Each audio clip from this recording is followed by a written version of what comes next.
ever feel lost? Look into the eyes of the people that you love. Am I, sensing feelings?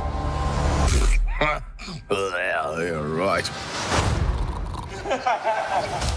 I think Thor resonates because Chris Hemsworth is just someone that you're interested in watching and seeing grow over the years. I mean, he's just so charismatic and such a good actor and such a good sense of humor too. Like, you're just completely entertained all the time. I think that Taika was able to create this very, very particular genre that was able to mix things that you never could imagine would mix, like this really wacky out there humor with really heartfelt, emotional, romance to action to even horror elements. And he just has a kind of imagination and sensibility that makes all of that work together, and it's amazing. Well, it's an amazing opportunity that I was given to have Jane become the Mighty Thor and have this kind of combination between being human and being a superhero and how each influences the other. Of course, I read the comic books of the Mighty Thor and talked to Taika a lot about, how we might bring her to screen. And then it was really a process too of just being open to anything on set, because Taika is so spontaneous and really likes to invent in the moment. And most of the time the script is just thrown away and you're just inventing as you go. And so a lot of it has to do with kind of just coming to work with a very open mentality and like not trying to control what you're doing and just be free to whatever happens. I think that Jane has the perspective of, her own life challenges, and, it gives her definitely a different way of interacting with Thor. Also, I think reuniting after knowing someone 10 years ago and having had this history, we revisit those relationships in different ways when we have the perspective of time too. Chris is just so incredible because he's the hardest working person I've met, and he's so talented and he's so kind. He's just like always good to everyone, always so professional, so funny, and just like really it's remarkable when you see someone who is just a better version of who he already started as a great person and just has only become more so over the years, despite, the trappings of all the success he's had, only deepened his work and his personality. Taika is so fun. He makes every moment like he's just committed to always being spontaneous, always creating a fun, creative environment. And it's just a completely different experience to be on his set. And he's also very kind. Like, his humor is really extraordinary because it's never at anyone's expense, ever. And it's just creates a very safe environment to try anything, because, like, he's always like embracing. Well, Tessa's Valkyrie is probably my favorite of all the superheroes, and I wish I'm looking forward to her whole film. And it was extraordinary to get to work together because we had worked together on Annihilation right before she did Thor Ragnarok, and we stayed friends and like have done so much together personally, and then to come to set together and have a friend there already and have that rapport and have that familiarity was extraordinary. And then, of course, to work alongside her in her brilliance and her humor and her creativity was so fun. I mean, our scenes together are like my favorites in the film, and I feel like, my love for her is eternal.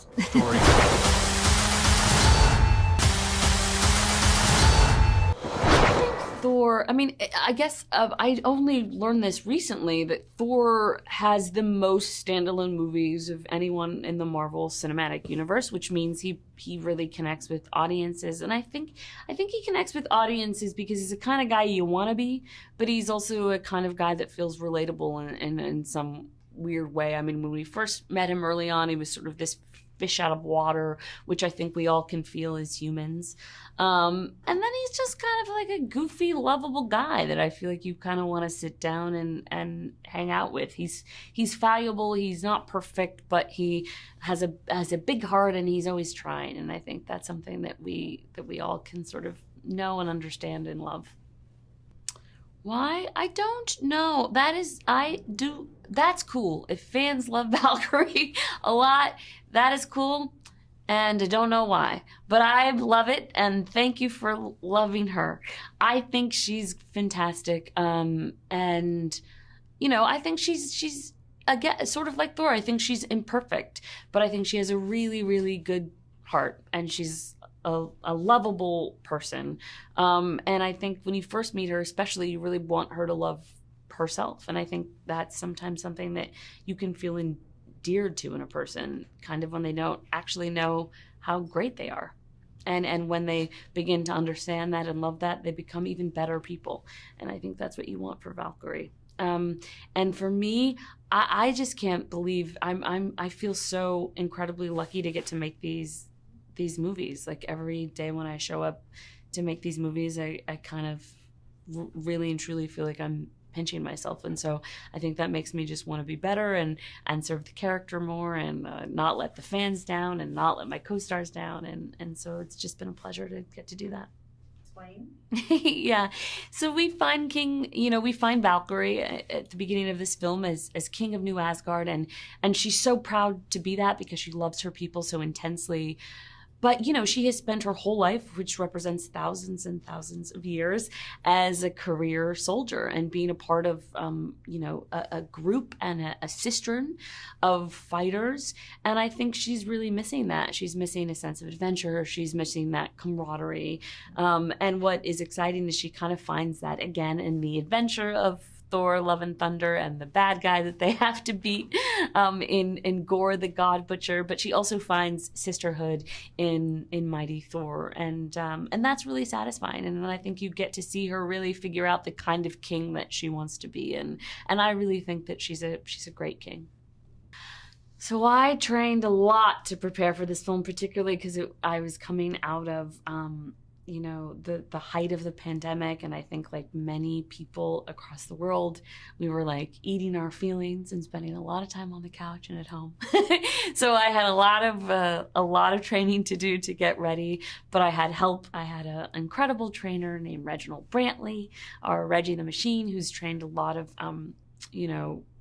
bodybuilders, and so on a really just strict regimen of just working really hard with a lot of cardio and weight training and a lot of diet, which is my least favorite thing because I like to just eat anything I ever want to eat. But I had to not do that for a while. But it's really cool to get really strong, and I think one of the pleasures of doing these films is you get to be tasked to try to get in really good shape, and apart from the fact that it looks like cool to have muscles, like Chris Hemsworth, you also can feel, really strong, and you wake up in less pain and you have more energy. And that was certainly nice, especially after not feeling great for about 2 years on my couch. Working with Chris Hemsworth is like a warm fire, is like an afternoon picnic. It's like a walk in the park. It's like a cup of tea. It's like, no, I don't know. I love Chris. I really like Chris. I love working with Chris. Chris and I like to make fun of each other. We like to make each other laugh. Our families are bonded now. Our parents like each other. I think we'll just merge the Thompsons and the Hemsworth, the Hems-Tomps. The Tompsworth, I think, is what we're aiming for. I love his wife. I love his children. He has donkeys. I like them too. And I just want to hang on his cape, both literally and figuratively, because look, he's so cool. Working with director Taika Waititi is like a tightrope. It's like Russian roulette. It's like a word game. It's like Scrabble. It's like organized chaos. It is like theater. And it is like an amusement park. it's very fun, and there's lots of music, and he's really inventive and lovely and a maniac. And I feel really grateful that we get to make these films with him, because I think they're really weird, singular films, and I'm not sure that anyone else would make a film, you know, like this one that we made. So I feel really grateful. Well, working with Natalie is such a joy. We had made a film together many years ago. It was a very different film, but also a film that, you know, had a lot of women and powerful women working on an assignment together. And she and I, during that time, were talking about how rare it is that we all get to work together, that typically there might be 1 or 2 women on a movie, if you're even lucky to have 2. And, you know, we're friends outside of making movies together. And so I think getting to do this. And funnily, when we made that movie together many years ago, I was about to come and do Thor Ragnarok, and so I was training for that, and I was asking her, well, what's it like working on Marvel movies? Like, do you have any tips? And she was like, yeah, but I don't know, I was never a superhero. And so then for her to come in and now be a superhero, and she's like, got any tips? And I'm like, this is so funny. It's like it felt like we really came full circle, and also to get to like be in the gym together and getting strong together and getting to make this film is really such a dream come true. And it was so fun to get to watch her inhabit the spirit of Mighty Thor. This ends here and now! I'm counting on that. 别忘了订阅我们的频道，打开小铃铛就不会错过任何精彩内容，随时上架。我们下回再见。